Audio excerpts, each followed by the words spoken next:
This is the Double Doink Dynasty League podcast with Boyer, Andy, and your host, Tyler. It's impossible. Season's going to end on a double doink.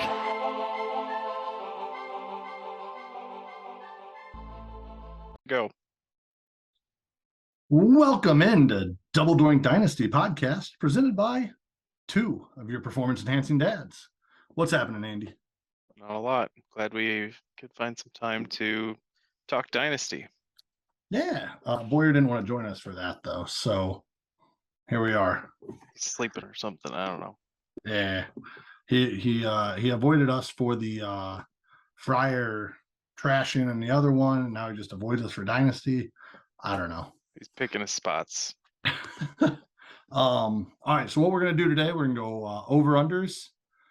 I got 4 or 5 people sent me over-unders from the beginning of the year on what the records were going to be. I averaged them out. We'll predict it. Good thing we're 4 weeks in, so we have a little bit of insight to the start of the season. And then we'll do a little bit of would you rather have Dynasty long-term? Some of the rookies, first, second year type guys. We are not going to hit on any of the vets in this one. And then we'll hit some predictions for this week. So here we go, Andy. Let's start with some over and unders. All right. I am predicted over or under 2.5 wins this year. Currently, have not gotten a win. Yeah, it's not going well for you. Antonio Gibson's about to lose his job, and J.K. Dobbins isn't quite back to form yet. And, you know, your team sucks. So 2.5 at the beginning of the year, I would have said over. You being 0-4 already, I'll take the under. I feel like 2's about right. I think most people had me at 2. I think a couple of people had me at 3, averaged out to just over 2. So I gave it the 2.5 mark. Yeah. I believe I had myself under that as well. Boyer currently at 2 wins, Paul at 2 wins, Matt at 2 wins, the rest of my division. Mm-hmm. Boyer over or under 11.5 wins this year. 11.5 would, out of a 15-game season's only over would be only 3 losses, and he's already got 2, so that's an easy under. I feel like Boyer's team hits some bad luck. He missed playoffs last year with a pretty high scoring team, and his team's very good again this year, and it's just not happening for him. Najee's not doing what he should be, so there's some concern, but he should be right at that 9 or 10 win mark with where he started. I expect him to win the division. Okay. Yeah. I had him at 12 to start the year, so I'm going to go. I had him at 11. Because that's where I was at. A couple teams had him at 13. A couple people that had Boyer at 13, which meant that's bad. Like, that's bad analysis. Right. Nobody wins 13. Mattoon's not going to win 13. Well, let's see when we get to Mattoon's over or under, because everybody that had him, I think, except for me, had him about 13 wins. But let's get to that division. Paul, over or under 5.5. He's at 2 already. I had him at 5 when I wrote these up before the season started. Getting 2 early wins and seeing James Robinson doing what he's been doing, I'll take the over. I feel good about Paul getting more than 3 wins going forward. The James Robinson resurgence has been great to see, but it also makes the horribleness of Cam Akers even that much worse, because Cam Akers popped his Achilles in August. James Robinson popped his in December and is back looking just fine, and Cam Akers can't do anything. So I don't know what the problem is there, but I'm glad something worked out for Paul, because I would have felt bad if both the running backs I gave him didn't end up doing anything off these Achilles injuries. So good for Paul. Yeah, well, and Swift being hurt's not helping him right now. We've had the argument in the chat, pulling Drake London up. I think if he does that, it definitely helps, because his wide receiver room is not great. Yeah. But I know he's also looking for an early pick. Good thing it's max points 4, so Drake London still counts against him. I didn't dig into the max points for near as much as you and Boyer did. Does that count taxi or no? It does. So not pulling up London doesn't save him anything except for the roster spot. Right. Okay. Yeah. Good to know. Max points for is through your taxi squad. So even with a stud on your taxi, you're gonna get a lower end, a little bit higher pick than you would have. Instead of being 1, maybe the max points 4 pushes you 3. But really it saves you the roster spot, and maybe it keeps you out of the chance of getting into consolation. Yeah, I don't know. So either way, max points 4, bottom 6 teams play for it. So we'll see where it goes. But yeah, he needs Dylan to step up. I'm going to take him at 6 right now. I had him under. I think I had him at 4 to start the year, but seeing that he's got 2 right away, and Lamar Jackson's killing it, and he's got some guys stepping up. I think he can get to 6. It might end up at 5, but I think 5.5 is a good line. Yeah, that feels about right. So Matt at 8.5. He is currently at 2 as well. I had Matt at 8 going into the season. I feel like 8's about right. 8.5's a good line. He's got Kelsey, he's got McCaffrey. Losing Tua hurt. He needs to add a quarterback. Just to get, and I mean, he could add a cheap one, take a shot on Russell Wilson getting things moving, or buy high on Goff or somebody that is just taking up bench space on another team. But sort out your quarterback, because who's his other quarterback? Tannehill. Like, Tannehill's not doing squat. The Titans are not great aside from Derrick Henry. He's got Jameis Winston as well, which has not been good. No. So Matt, the rest of Matt's team's fine. His window's closing with McCaffrey and Kelsey getting up there in football years. So make a move, make a push, try to beat Boyer for division or push for wild card or something. Matt's team's right there. But yeah, I'll go slightly under the 8.5, but that feels like it's right about there. Okay. I had him just over before, so I'll put him about the 9-win mark. I'll stand true to what I had early, and I'll say he gets over that. I have him in second in the division right now.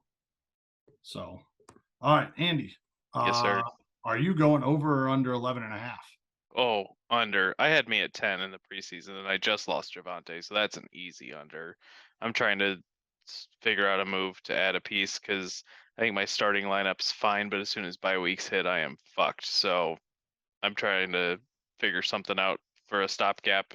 But I wouldn't have gone 11.5 even with my full roster being 3-1 already. I don't think my team's that great. Yeah, well, and you and Andrew and Burns, I had all fighting it out. I had you edging out Andrew, and I think I had you at 11 wins. So I think I had you beating him head to head, which gave you the win, but I think I had you and Andrew both at like the 10-11 mark. So I'm going under for you as well. Hey, when you guys are doing win totals, Ty may have done it. Some of our other league members may not have. There's a certain league total that you have to hit. Like, there are 90 wins in a 12-team league across 15 games, 15 weeks of games.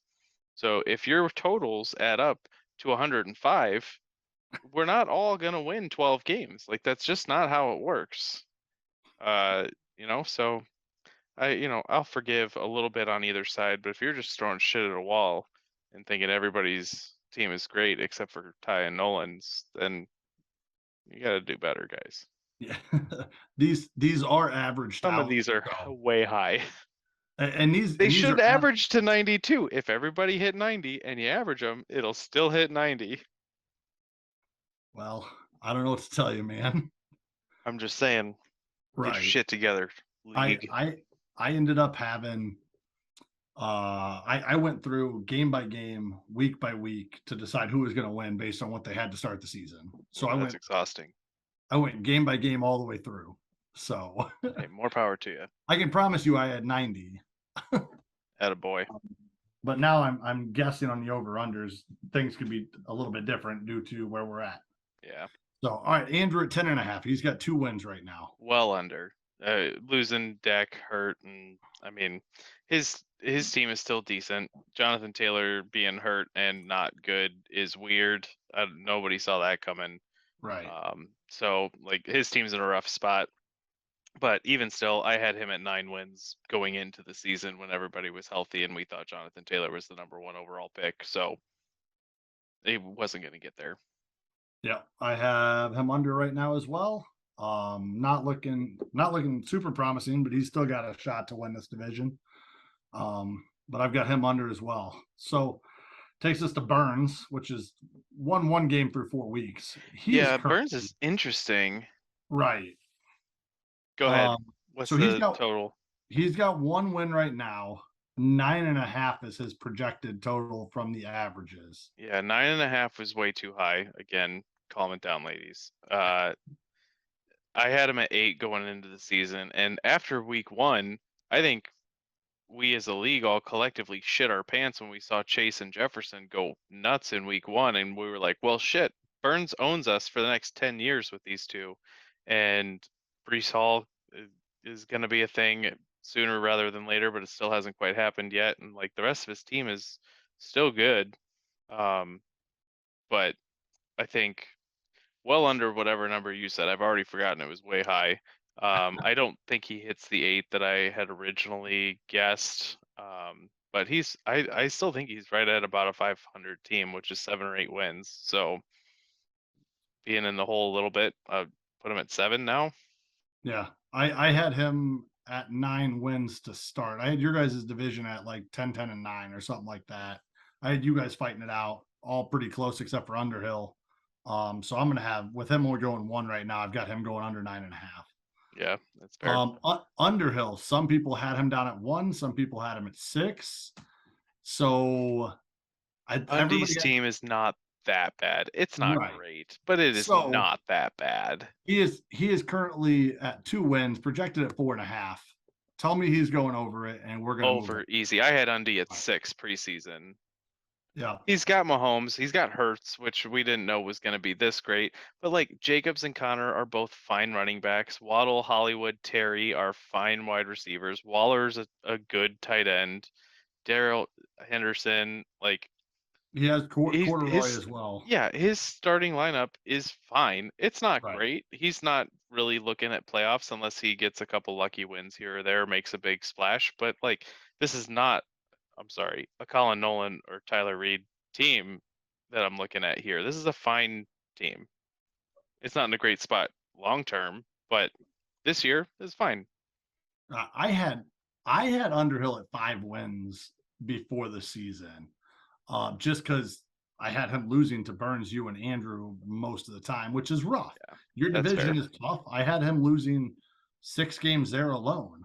Yeah, that's the problem with looking at it as like individual matchups, because like if he loses all the close ones, like at the end of the day, he probably goes 1-3 in the 4 close ones instead of 0-4. Right. But yeah, like looking up and down my list preseason, I had Nolan at 3 wins, Ty at 4, Paul at 5, Undy at 6. Those are my bottom 4 teams. So, I mean, it is what it is. Yeah. So, all right. Let's jump to Jerifry. They currently have 2 wins. Their over under is sitting at 7.5. It's a tough one. I had them at 8. I haven't seen much that makes me want to change that, so I will go over slightly. It's right there. Yep, I had them second in that division, right there at 8 as well. So I'm going over the 7.5. Some people had Jerifry down at 4 and 5, I believe. Wow. So some people had them real low. Yeah. Their Tebow helps a lot. Their team is getting a little bit older with some of these guys, but they're still good. It's not like we're counting them out this year. No, not at all. I mean, they've got Zeke and Dalvin, which is in a dynasty league that's going to hold for this year and next year maybe, and then after that you're hurting. And they've got James Cook, who hasn't really started doing anything. I don't know that anybody really expected him to be a major producer in year 1. But you got Dalvin, you got Zeke, you got Debo, Kyler's fine. And then Allen Robinson has been way worse than anybody thought. But like the top of their roster is good enough to carry them for several weeks. Yeah. Plus they get to play Nolan twice. So yeah. No, my biggest concern about them was their depth. I don't feel like they have a lot of depth. We weren't sure what most of it's going to be. Ertz is getting older. You expected him to be the top tight end there, but what do you expect out of him? Lockett with the new quarterback, who knew? It was hit or miss, but being 2 wins, and I had them at 8 originally, I'm going to keep them there. So I think they go over that. Kelly at 5.5. He currently has 3 wins. Yeah, the 3-1 start from Colin is surprising. I had Colin at 7 wins. I didn't think he was quite going to get to 500. I was on the fence with his team. It was hard to know what Derrick Henry was going to look like coming back and some of those things, but there's still juice there. And 3-1 with how shitty Stafford and Wilson have been. Those are his 2 quarterbacks, right? Yep. So, I mean, great start for Colin. I think you said 5.5 was the average. So over that easy. I had him over that even before he started hot. So yep, I had him at 6, I believe, before that. So I had him below Jeremy, below Mattoon, but well above Nolan still. So fair. Here's the next one for you. You already said that Mattoon's not going to do it, so it should be a quick answer. Mattoon, 12.5 is the total. Will he break that? He could. Let's start there. He could. 13-2. If anybody in this league is going to do it, it's Mattoon. He is outscoring us all handily. He's got plenty of depth to get through the bye weeks. He could definitely do it. And I don't think anybody would be surprised to see him do it. But is he gonna? I would not bet on it. I would say that the odds are that he caps out at 11 or 12 just because you have a bad week, a team has a good week against you. The wrong bye weeks, wrong matchups at the wrong time. Like, shit happens. It's fantasy football. Like, nobody goes undefeated. Nobody loses all their games. And 13-2 is pretty damn close to undefeated. And I don't know that we're going to see that ever, let alone this year. But if we are going to see it, Mattoon's got a good shot at it. His team is stacked. Yep. I am with you. I think he'll end up about the 12 range. So we'll see. 12.5. I think it's still a decent line. Yeah, I had him at 11 going into the season, starting 4-0. Maybe I bumped that to 11.5, but I still got him under the 12.5 line. I had him at 12. I think 3 of the other 4 that came in had him at 13. Yeah, that's fair. So it's aggressive, but it could happen. So right. So then we got Nolan at 3.5. He currently has 1 win. Yeah, which didn't seem like it was on purpose. Yeah. I had Nolan at 3. 3 feels about right. I mean, there's several not great teams in the league, but you're all going to find a win here or there. Nolan just proved it last week. Eventually, some of you will have to play each other. And, if one of you gets to play Jer Fry on the week that Dalvin or Debo's out, there's wins to be had. And I think in the same way that Mattoon going 13-2 feels unlikely but possible, Nolan going 2-13 feels unlikely but possible. So I'm going over. Yeah, I had me and Nolan both at 2 preseason. I had us 2 at the bottom at 2 wins. I'm going to just hold tight there and say Nolan goes under 3.5. Yeah, I had him at 3. I don't know. 3 feels right. Maybe I do go under. 3.5's a good line. Let's say that 3.5's a good line. Somebody had him at 6. Somebody had him at 5. Did Nolan have him at 6? Nolan doesn't want to win games. Nolan had himself at 5. I believe Andrew had him at 6. Interesting. I could buy into 5. 5 still feels a bit aggressive, but that 3 or 4 range feels right. Yeah, I had me and him at 2, and I think I had Paul at 3. So I had us 3 towards the bottom, but Paul's taken off. So here we go. Yeah. So get it, Paul. All right. Before we jump into the next segment of Would You Rather Have Dynasty long term, let's do a little Pow! Andy, what are you drinking? Sam Adams Oktoberfest. I love it. What do you got, bud? I'm glad you're drinking with me tonight. I'm drinking Wiser again. Cheers. Is that a church beer? Yeah, church beer. It's got to have the American flag on it. If anybody else is watching our other leagues podcasts, Ty had some leftover church beers. Seems they made their way home. All right. So what we're going to do is, would you rather have? I've looked at the last couple of years of Dynasty rookie draft specifically. Mm-hmm. We're going to cover a couple of questions over running backs, wide receiver, the 101 battle. And then we'll talk a little bit about the 4th round, 5th round, 6th round guys, just to see who's still there, see who's hit, see who hasn't. And then we'll go from there. So with that, just a reminder, 3 quarterbacks went in the 1st round of 2021. So I am accounting for that a little bit. Like Elijah Moore went to 202 or the 201 in the first rookie draft. So I'm bumping him back to a 1st rounder. So if he doesn't come up in the 2nd round, that's why. So I'm adjusting a little bit here. So just bear with me if you're like, oh, that was a 2nd rounder, should have been added. Go fuck off. I run the rules here. I take care of this. Don't judge me. All right, Andy. So the first one, the battle of the 101. Who would you rather have long term, Najee Harris or Breece Hall?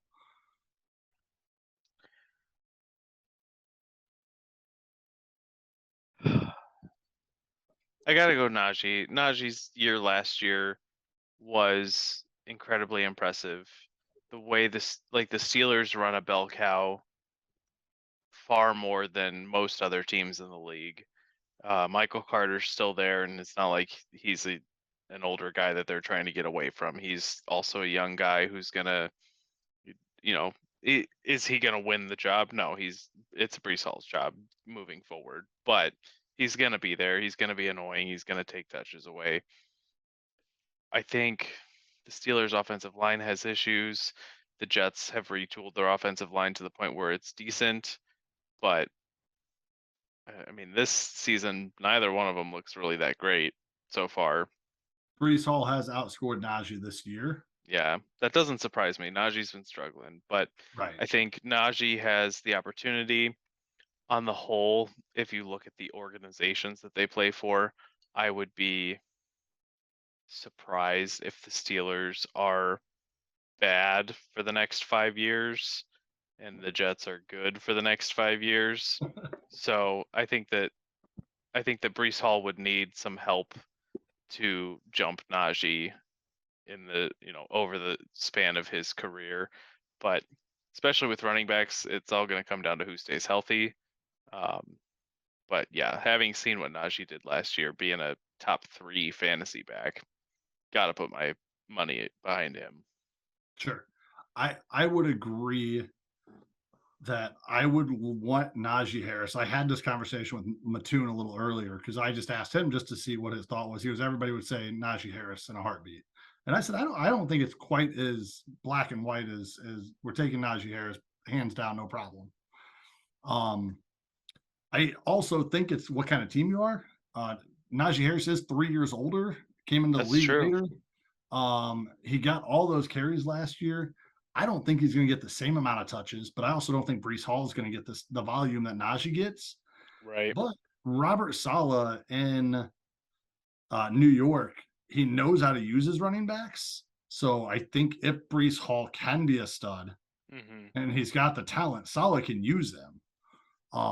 So if a team like me, I would much rather have Breece Hall over Najee just because he's 21 versus 24.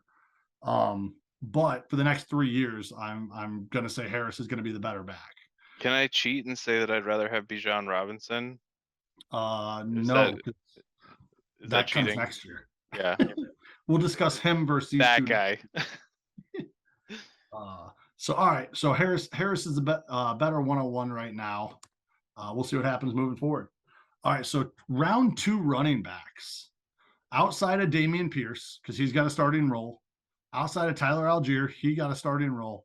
Outside of Kenneth Gainwell. All right. Those 3 are rosterable, playable usable pieces. I'm gonna say week in and week out. Kenneth Gainwell isn't necessarily a usable piece week in and week out, but he's got his role. He gets his touches. We know kind of what he is. So James Cook, I'm backing up from the first round. Had we had the 3 quarterbacks go, he would have been a second rounder. This is where my adjustment comes in. James Cook. So would you rather have James? All right. So would you rather have, or would you want any of these guys long term? Sure. James Cook, Isaiah Spiller, Rashad White, Zamir White, Brian Robinson, Tyrion Davis-Price, Chubba Hubbard. So we can kind of go through these one at a time real quick. The bust in the second round last year was Trey Sermon. We all know it. Colin Nolan took him. Sorry about your luck. Yeah, So it was a weird thing. And everybody was on Trey Sermon last year. And Right. then after week 1, it was like, oh, by the way, the Niners hate him and Elijah Mitchell's the guy. And we were like, who? Yep. So Football's weird. So James Cook, how do you feel about James Cook right now where he's at? I like that the Bills are running the ball more. I don't like that Singletary's so established as the number 1 guy. I didn't really expect that to happen. I liked Singletary. I liked the Bills to run more going into this season, but my bigger concern is that Cook has not leapfrogged Zach Moss yet, and Zach Moss hasn't looked great in any of his seasons of football so far. So I expected Cook to be a solid number 2 on this team and have a shot at passing Singletary, and that neither of those things appear to be happening in the short term. So I think it's good that he's on the Bills and the Bills want to run the ball. But that said, Singletary and Moss are younger guys still, so it might take an injury to get Cook in there, and then he's going to have to do something with that to convince the Bills to play him more. So I don't know. The one game he's really been involved, he got involved 2 games. He got 11 carries 1 game, but the blowout game. Yeah, that was the end of that game against the Titans. Then they played against Miami, and he had 5 targets for 4 receptions and 37 yards. But it's not bad. Devin Singletary had 11 targets that game. Yeah. And if you expect this guy to be your receiving back, you can't let Devin Singletary have 11 targets that game when you have 5. Right. So I am not as high on him as pre-draft. Sure. Or, at least preseason. So I think he'll be fine, but I don't think he'll ever get the work we kind of expected him to get. Yeah. Like you said, Moss and Singletary, both young, and he's got to do a lot of work here to get moving in the right direction. Isaiah Spiller, how do you feel about him? Is he a long-term piece at this point, or is this going to be another one? All of the things I just said about James Cook apply to Isaiah Spiller, plus the fact that he's hurt.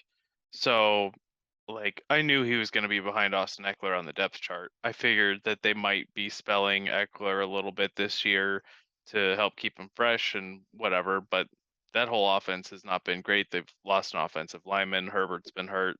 The whole team has not gelled as well as I thought it was going to, but far bigger issue is the fact that they brought in Sony Michel and he's an active participant, and Joshua Kelly, Fat Josh is running around and looking decent, and they were like, oh, well, if you're good, then we don't need Isaiah Spiller at all. So I didn't expect any of that to happen, and that's not where I wanted to be. So I still like the talent of Isaiah Spiller, but if some guys just don't translate to the NFL, and that might be what's happening here if they're looking at him versus all these other guys who, aside from Eckler, it's not like Sony Michel or Josh Kelly have ever shown any flashes of being studs.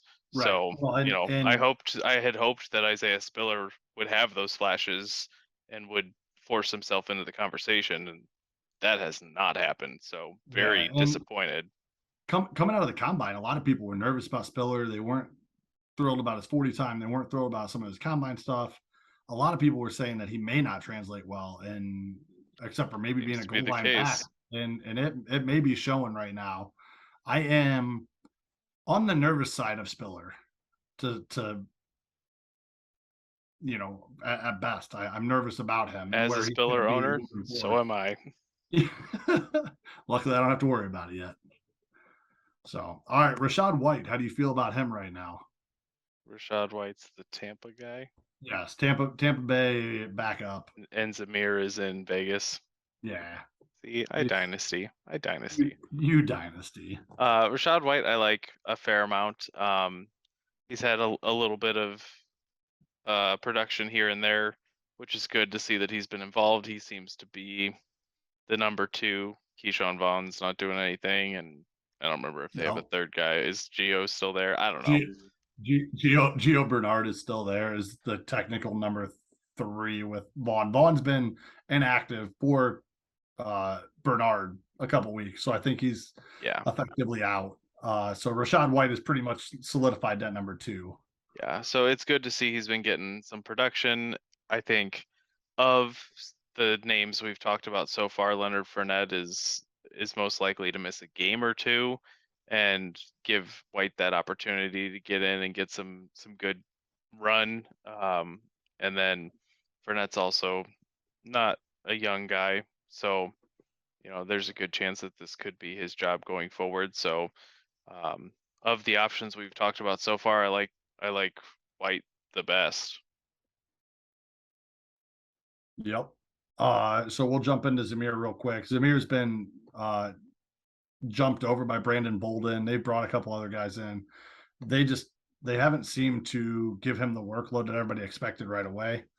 I think he could still be solid moving forward, but it's really going to depend upon what they do when Jacobs moves on after this year and if they draft somebody else, because they're showing faith in Jacobs and not putting White in, which makes me a little bit nervous for what next year may bring. Yeah. So the interesting thing here, and it doesn't tell us anything now, but is that they didn't pick up Jacobs' 5th-year option, right? So are they running him into the ground to then throw him out into the open waters and be like, well, he's yesterday's news and he's used goods at this point?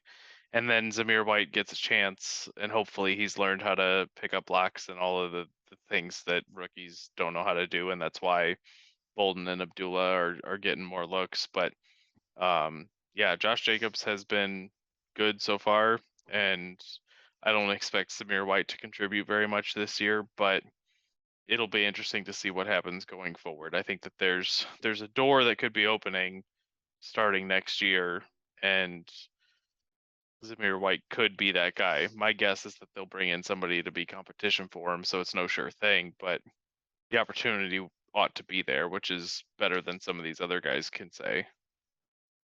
Yep.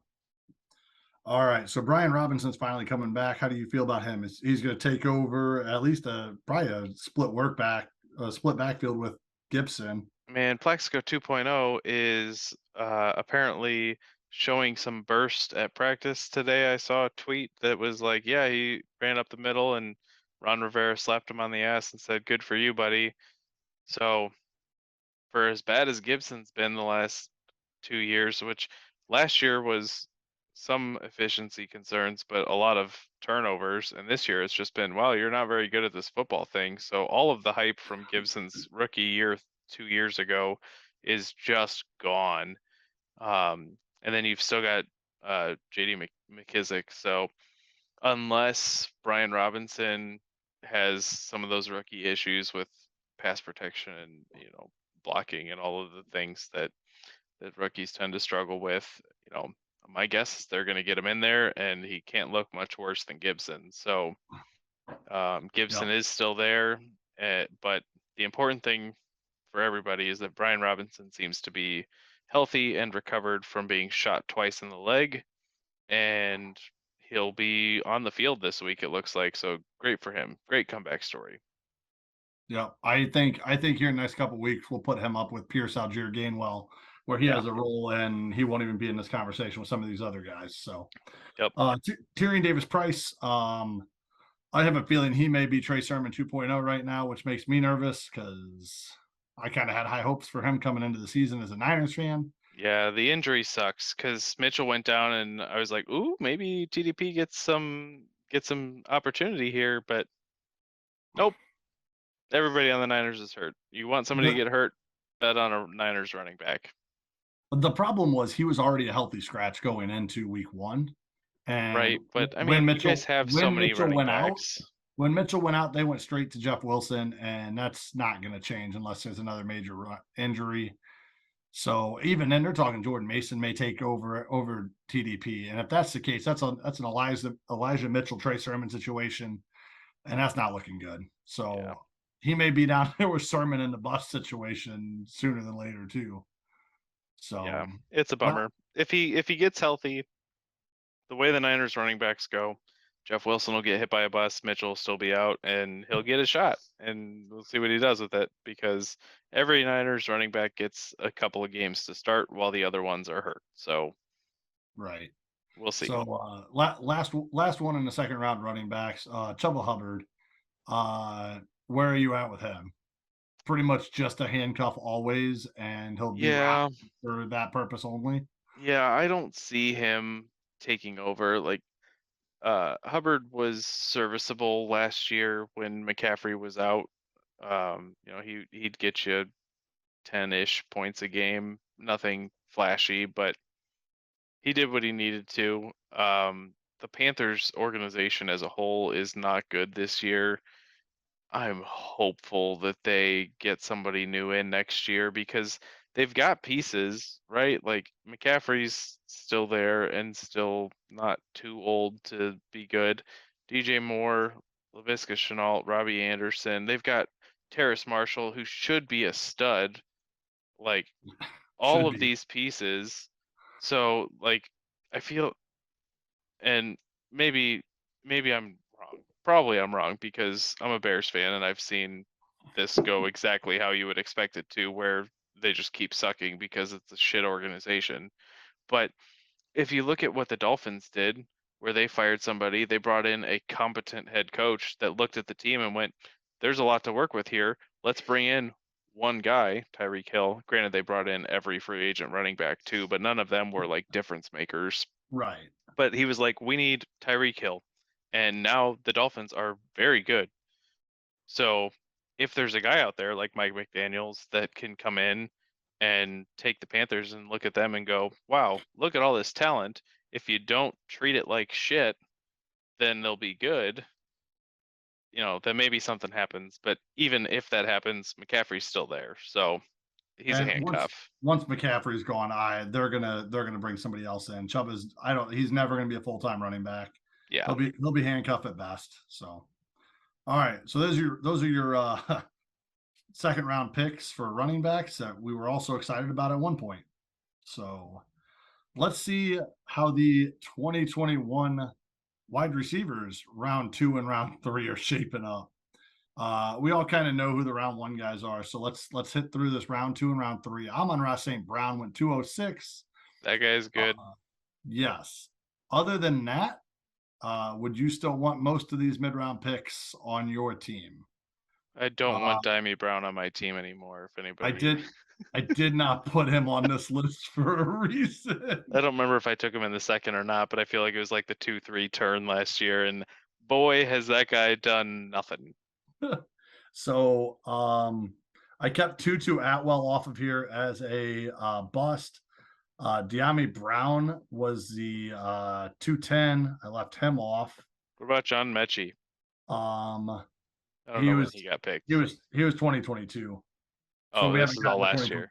I got you. Yeah, so 2021, Dwayne Eskridge I left off because he was hot garbage. Amir Smith-Marset I left off because he was hot garbage. Anthony Schwartz I left off, I believe, because he's hot garbage. Who's on the list? Amari Rogers was left off because he's hot garbage. So these are guys that I feel. So all of those ones I left off because they're pretty much not good, and a couple of them are on my team, so it is what it is. I feel the same. I'm not good at evaluating rookies. So the ones that have kind of gotten a shot that haven't done much so far, outside of Amon-Ra, you got Terrace Marshall at the 203, Kadarius Tony at the 205, Rondale Moore at the 209, Nico Collins 301, and Josh Palmer 304. So I left off all the people that have pretty much shit the bed already, and we're like, yeah, okay, whatever. Terrace Marshall may fit that build because he's really not getting in the game, but he's also been injured. So I figured we'd see what we're going to talk about. Earlier, you said Terrace Marshall should be a stud, but he's not done it yet. So let's start there. 203. I took him way too early, apparently. What do you think his outlook's going for here? I mean, pending Mike McDaniel's coming in to fix the team, it's not good, right? Like, there's a lot of talent there. I see talent in Terrace Marshall. He was a second round pick, so there's draft pedigree to get him in there, Right. But I think the LaVisca trade really hurt him. That was kind of his window, and getting that third receiver hurt. But the fact that they went and got another receiver to push him down the depth chart says a lot. Yep. So not good. Yeah, that's fair. I'm with you. I can't drop him, but I wouldn't. I don't know what else to do with him. Do we have a 2-year limit on our taxi? He's not on my taxi. All right, yeah, carry on. So I have to just hold him at this point, I think. I have Quintez Cephas at the bottom of my roster. I can't talk. He so Terrace Marshall came in early last season and had 3 targets or 3 catches, 4 catches. I mean, he was having a role in the offense early last year, and he was my 203, and he had a shot. So I said, what the hell, let's pull him up because he could be something, and he's not been anything. So yeah. No, he's been sitting on my active lineup. Don't worry about it. So Kadarius Tony, he's kind of a weird situation, I guess. He was drafted at 205. The Giants like him, but don't like him. I don't think they like him. But it's weird. He had like 2 games, maybe a game and a half last year where he was like, hey guys, I'm good. And they were like, okay, but we don't like that. We don't want to be good right now, so stop. And since that time, he has not been allowed to be good or play very much. Yes. He had a 20-point week last year, week 5. Week 4, he had an 8-point week, and week 6, he had a 4-point week. Outside of that, he's had a couple 2s and 3s and nothing this year. Yeah. So, and like, I don't fucking understand the Giants. Like, everybody's hurt. Kenny Golladay, it would cost them $70 million, and he's also not doing anything. So that dude, like, is it a Dan Jones thing? Is it just the Giants don't know how to evaluate receiver talent? I don't know, but I'm not excited about any of it right now. Yeah, if he gets in a different situation, I might be excited, but I don't know. I don't know if this is a him issue, if it's a Giants issue. They brought in Wan'Dale this year, so I don't know. I mean, you hold Tony and you ride it out, but you're never starting him right now, and unless he gets a freaking great situation change somewhere. Yeah. So, all right, let's move to Rondale Moore. Rondale Moore was a 209. Never liked him. He's too small. Yeah, Rondale Moore is going to have big games that will happen while he's on your bench, and it'll trick you into playing him the next week, and then he'll not do anything, and that'll happen about twice a year, and it'll be enough for you to think this guy could be good. I'll keep him on my roster. But all those games are only ever going to happen when he's on your bench. He's a gadget player, and gadget players don't often work for fantasy because you don't know when they're going to get worked into the game script and bust off a couple of long whatevers, runs, catches, whatever it is that they put in the trick plays. But he's not a down the field receiver. He's not a great slot receiver. He's got some legs, and maybe he can do something with that sometimes. Yep. He I mean, through week Note, 15, all of these same things apply to Sky Moore. which is why I was hoping George Pickens would fall to me this year instead of Sky Moore. But whatever, we're not talking about that right now. Yeah, I wasn't high on Rondale Moore either. I let him slide, and who the hell drafted him? Mattoon traded up to draft him, didn't he? Mattoon traded up to draft him. I was surprised he fell as far as he did. So right. Good for our league for acknowledging that this probably wasn't a good choice. Yes, he moved up and grabbed him at whatever I said, the 209. 209, I think. So, yeah, he traded up for it. It is what it is. He will be at best a wide receiver 2, wide receiver 3 for that team for the next 4 or 5 years, and then we'll see what the hell happens. All right, so Nico Collins, a 301. Thoughts on Nico? Honestly, of this list, probably the one I'm most excited about. The Texans suck, but I feel like Nico's the solid number 2 there, and Brandon Cooks is fine. He's still good, but Nico's getting looks. He's getting production. I'm not saying this is going to happen, but by the end of the year, there's a chance that he comes out ahead of Cooks in terms of production. He's my favorite on this list so far, and it's not really close. No, at 6'4", 215, having the targets, having the volume. I mean, even this year, he's gotten 2, 4, 2, and 3 receptions on a bad team. If this team ever gets any better, he's going to be good. Yeah. I mean, even last year, he put up a couple decent games. I mean, nothing to stand out, but 6-7 point games. I mean, you get 6 and 7 points out of this dude in a rookie year on limited work. I mean, that's not bad. And then he's coming in this year showing that he's still good. I would agree with you. This is probably one of the best picks in wide receiver in those mid rounds, and that was at the 301. Right. Yeah, Nico Collins only has 11 catches on the year to Brandon Cooks' 20, but he's only 8 yards behind him. Brandon Cooks has 215, Nico Collins has 207. So and that tells you just how much they don't throw the ball. Dameon Pierce is getting 18, 20 carries a game. Yeah, so, and Burkhead and Pierce are 2nd and 4th on the team in receptions. Right. Cooks is 1st and Nico's 3rd. So that's that. All right, so Josh Palmer is our last one at 304. I was excited to get him at 304, and I think he's still got a shot. I think he is probably my second favorite on this list behind Nico. He didn't really show out since Keenan Allen's been out. Yeah. But him still getting the opportunities and being in there, as long as they don't replace him right away here, I think he's still got the shot to be the number 2 to Mike Williams right now. Still has the shot to at least put up some numbers. He's a big-bodied receiver that can do it. Right. But like you said earlier, that the offense just hasn't been clicking like it should either. So maybe that's part of it. Maybe Josh Palmer is just mediocre. I don't know. But I still got a lot of hope in Josh Palmer. I like him better than Tony. I like him better than Moore. I like him better than Marshall. So where are you at with him over some of these other guys? I like Josh Palmer some.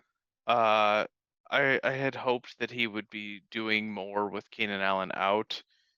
Week 2, he had like 99 yards in that game, which is good. And he had 3 touchdowns at the end of last season. In the last 5 games, he had 3 touchdowns, which is solid. So there's opportunity here where a lot of these other guys don't have it.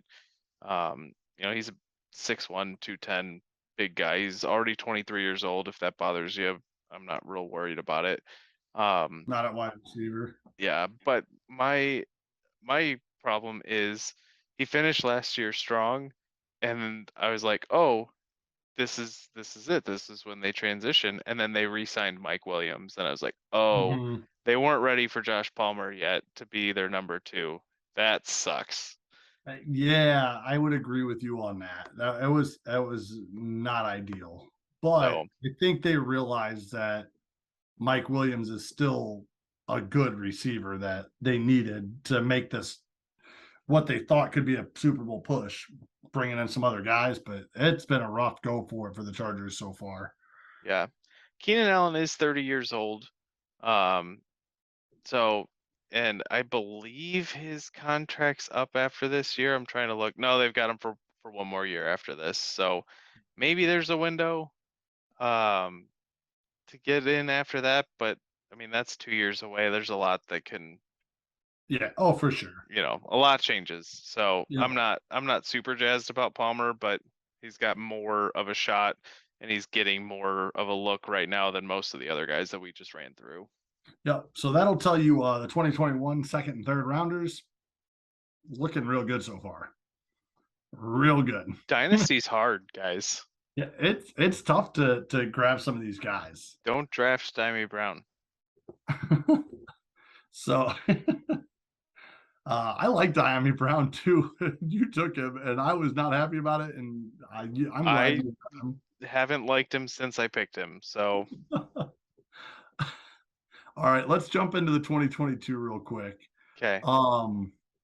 And this one, we'll run through these ones a little bit quicker because they really haven't had a shot yet. Alec Pierce and Romeo Dubs are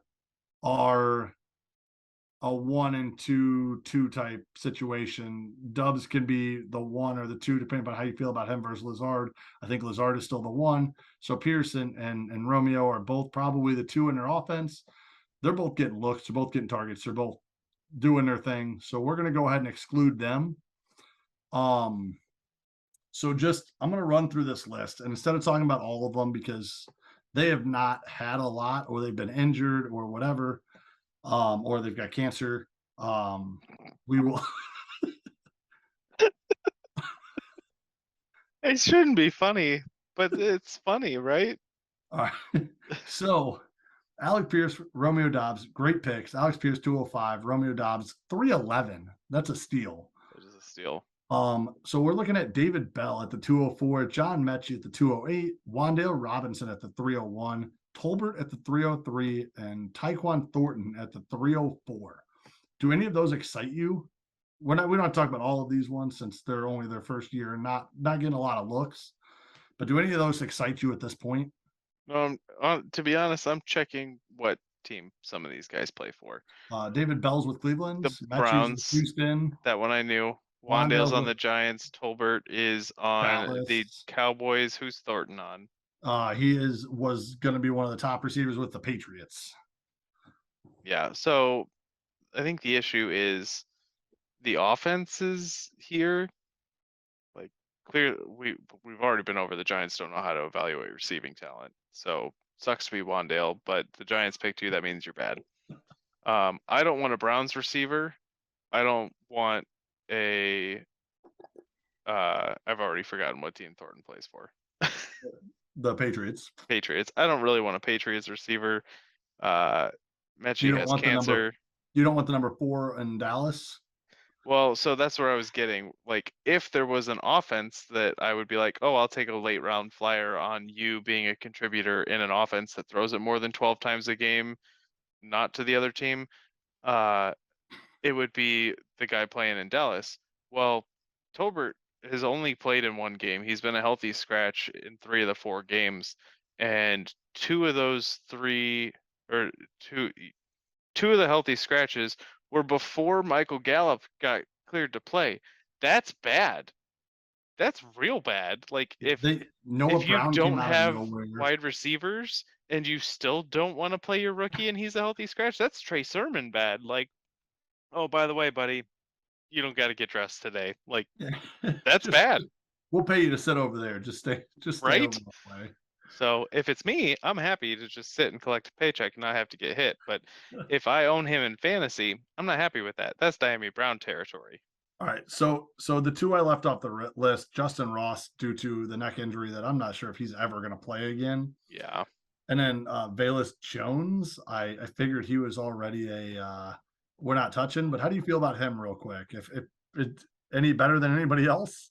No, because he's in the Bears offense, which is somehow even worse than the Browns or the Patriots or the Giants or any of these other ones. But I mean, Bayless Jones was like, kick return material. I thought it was weird that we moved to get him and got him like a round or two earlier than he was projected to go.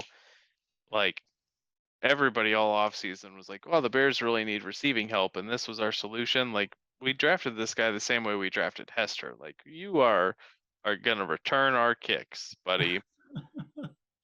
And great. If that's what he is, great, but that's not a fantasy player. Yeah. So, all right. Well, this is the talent you're getting in second and third rounds. Yep. You got, So when you're we did- trading second round picks for people, know that those picks suck. So we did catch Amon-Ra. We did catch Pierce, which is solid. We catch Romeo Doubs, which is solid. Elijah Mitchell, which is solid. But really, in the second and third round, Pat Fryermuth, I didn't go into tight ends. He's been solid. But other than that, there's really not been a lot that's gone right in the second and third rounds. Javian Hawkins was in the third round, if we remember who that guy even was. I do. I took him. Larry Roundtree the third was in that round. So let's be real. Javian Hawkins was an undrafted running back that went to the Falcons, and I was like, oh, the Falcons only have a 30-year-old kick returner as a wide receiver on their depth chart to play running back right now. Surely they'll go with the rookie that they added right after the draft. Nope. Right. So we do have Elijah Mitchell, Ramondre Stevenson, Amon-Ra St. Brown. Those guys have been all right. But really, outside of that, second and third round in 2021, Mac Jones was one of the last picks in the third round. He's been solid so far, but he's not been a starter. Okay, hold on. Mac Jones, fantasy value-wise, drafted by Colin Mattoon, traded for a first and a second round pick so that he could be Undy's third quarterback. Yeah, we don't forget that. We've beaten a dead horse on that. I didn't figure we needed to go back to that one. Hey, there's value in your third round picks if you know who to trade them to, guys. So, all right. So I'm going to do a quick rundown of round 2 and round 3 here as well from this last year.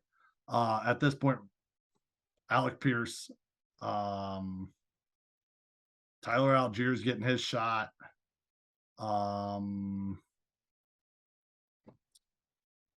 Romeo Doubs getting his shot. So Damian Pierce. So about 4 guys in the second and third round right now are putting up any sort of value. So with that, second and third rounders, me taking my throw darts at everything and hope for the best strategy after year 1. Not looking great. But we did have Khalil Herbert go with the 408 and Isaiah Pacheco go with the 402. Mm-hmm. So there's been a 4th rounder each year that has shown out, or at least been worthwhile to look at. Herbert could be a stud once Montgomery's gone, and Pacheco, he could be getting some work anyway. So those are the only 2 4th rounders really worth a whole lot to look at. So I had a handful of people in 2 years in the second, third round, 2 people in the 4th round. 5th rounders that are still on the team. The 2022, everybody's still taxied except for Britton Brown, drafted by Matt, and Jalen Weidemeyer, drafted by Mattoon. Those are the only 2 5th rounders dropped so far from this last year. But from 2021, Simi Fehoko, Kelly is still holding on to him for some reason. Shi Smith, Jared Fry still holding on to. And, well, I have Davis Mills down, but he was a 6th rounder. Did you put Davis Mills down? I added him to the list. I forgot we did 6 rounds last year. So in the non-existent current 6th round, hey, look at that. First year, it's farther down the list. I didn't read that far. The guys drafted in the 6th round that are still on a team: Tommy Tremble, Kyle Trask, Deion Jackson, which who the hell knows? I don't even know if he got many touches tonight, and then Davis Mills at the 6-12. So, I mean, I guess there was a 6th rounder that's still relevant. But other than that, there's not been. Shi Smith and Simi Fehoko are the 2 5th rounders still kept from the first year. Clearly, they're not worth a whole lot. And then the 5th rounders from this year, they haven't even sniffed the field yet, so we don't have to worry about talking about them. Yeah. So with that, that's our quick outline of the last couple of years' drafts and guys we pretty much don't like outside of the first round. So let's go to a quick rundown, Andy, of matchups for this week, if you don't mind. Let's hit them quick. We don't have to do lineup decisions or anything. If there's anything big you want to talk about, feel free. But we're going to talk mostly about just who's going to win. Fair enough. We'll get predictions in for this week. The first one is me versus Andrew. Earlier we talked about my line not being very high, Andrew's line being fairly high, even with Melvin Gordon only putting up 7 points tonight. I still have Andrew beating me this week. Yeah, I'll agree. He has firepower and I don't. Seems fair. I agree. All right, so let's get off that one. Andy, you want to do Colin Kelly versus Paul real quick? Yeah, Colin has Russell shitting the bed tonight. And Paul's got Lamar Jackson, which we didn't mention earlier when we were talking about how good Paul's team has been so far. So that's a pretty big deal. I am gonna go Paul in this one. Yep.